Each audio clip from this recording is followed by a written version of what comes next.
if you want a kind of analogy, which people's minds seem to like, you can imagine a kind of stained glass window, and you are the stained glass window.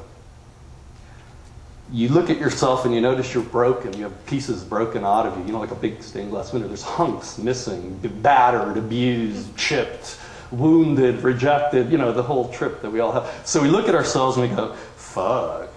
Like, I need to learn to relax. I need to learn to accept the parts of myself I project onto others, and, you know, all the psychological skills that are useful. That's like replacing glass, fixing broken glass. Oh, it's broke, you put in a new piece of glass. Yoga is like wiping the dust off the glass. You could be broken as fuck and still do good yoga.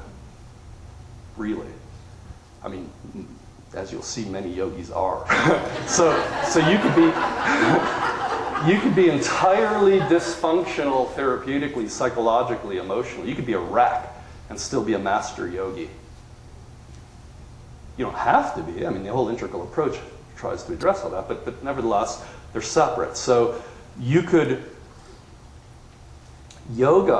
is the capacity to allow light, let's say energy, to flow through you as you. It could be hatha yoga, letting energy flow through your body. It could be an emotional yoga, so you actually take emotional asanas, emotional postures, and you do them as a practice so that the flow of energy through your emotions is more flowful, open, unobstructed.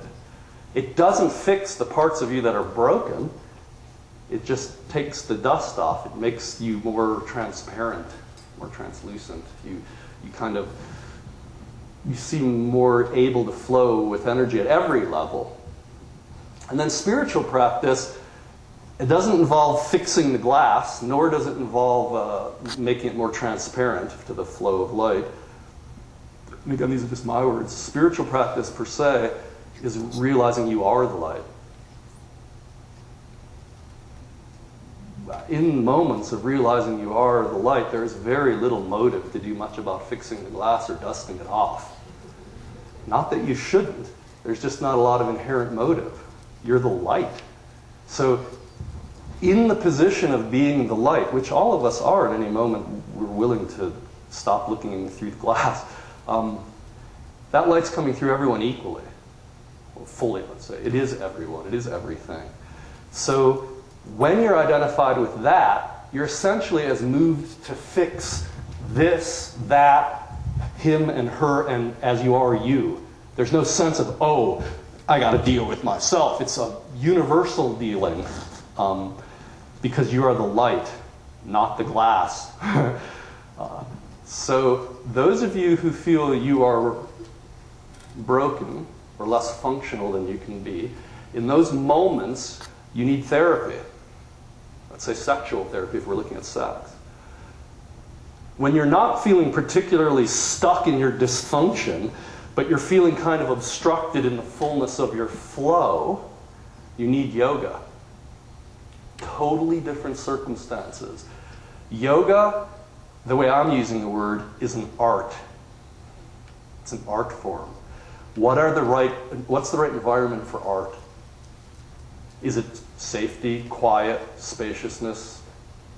Possibly.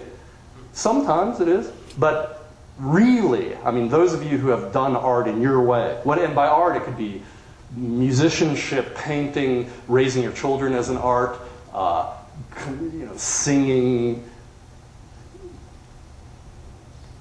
Think of the times you've been most inspired, the radical shifts in your art and so forth.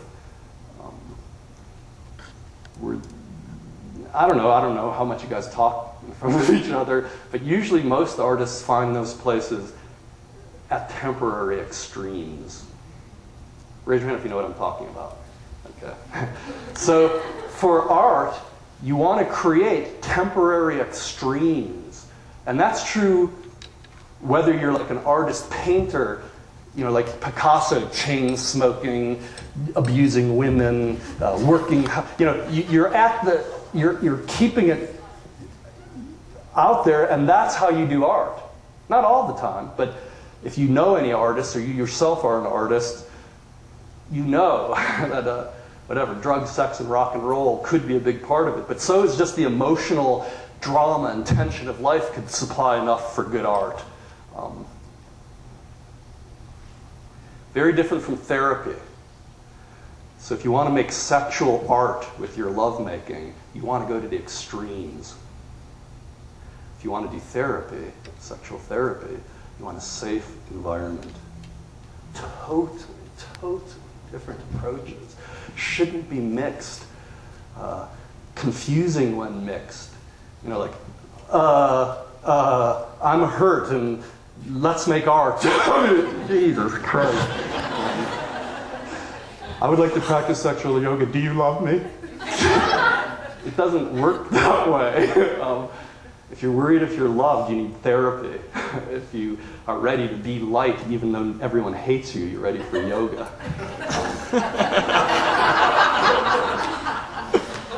And as usual, I'm speaking in extremes and also in blacks and whites when we do questions and answers and so forth. I'll try to refine it for you and in our discussion be more subtle and multi-dimensional and so forth, but we have to start with some broad strokes.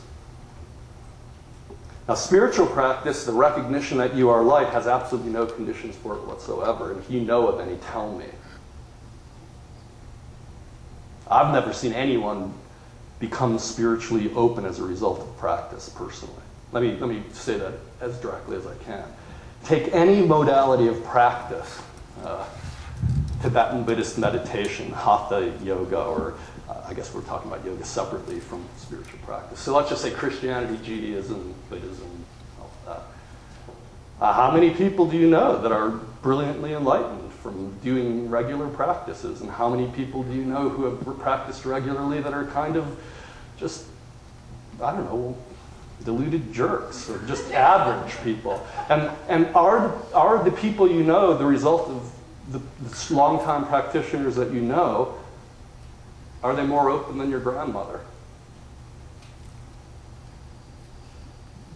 I don't know, but most grandmothers I know are more open than most spiritual practitioners I know. Especially as you approach death, really. If you've had a full life and you're relaxed and you open and you have that kind of wisdom. So I don't see any personal direct relationship between any kind of practice and spiritual realization. I know people who know they're light kind of spontaneously. They just went, wow, I'm light. I know people who have discovered their light at the end of 30 years of practice. I know people who don't even know they know their light, but they clearly are living that way compared to people who think they know their light. So I just think that it's important to separate those things because nothing's going to enlighten you. There are no conditions that can enlighten you. Enlightenment is unconditional. So to be light is not based on any conditions whatsoever. To practice yoga, to allow the flow to move more fully, that's based on conditions of extreme exploration, let's say. Willing to unturn every stone, push things to the edge, do an asana to the edge, dance beyond whatever you dance for, experiment with your voice while singing. It's risky, in other words. It's risky. And if you're a good artist, you fall on your face a fucking lot. You go, oops, poof, and you go, okay, let's try that again. But you don't want to do that if you're in a therapy mode. You know, someone's dealing with their issues of deep abuse, and you don't want to go, oops, I just ruined your life. You don't want to violate people's boundaries. You don't want to push people when they're needing the safety of therapy, or yourself. But you must do that when you enter the yogic art domain. If you don't, you're probably still doing therapy and thinking you're doing yoga. Having said that, we can now approach sexuality perhaps with a bit more discrimination. I do therapy with people who need therapy at moments, and I'm certainly open to the mutual recognition of our existence as light. But my basic work with people, at least here, would be in that yogic dimension. So it would be to create situations of extreme exploration so that we can have moments of true revelation and offer that through our whole body as art. Now, in doing that, you will come across your dysfunctions, and you need to do those therapies, and we might do them here.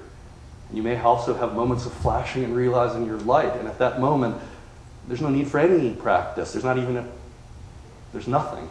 So those moments may happen, but the practice of the art of yoga requires a different kind of environment and motivation. It is not safe. It is risky. It is extreme in moments. It's done skillfully. It's extreme with care, of course. I'll stop there for a moment and see if anyone has any questions before I go on any farther.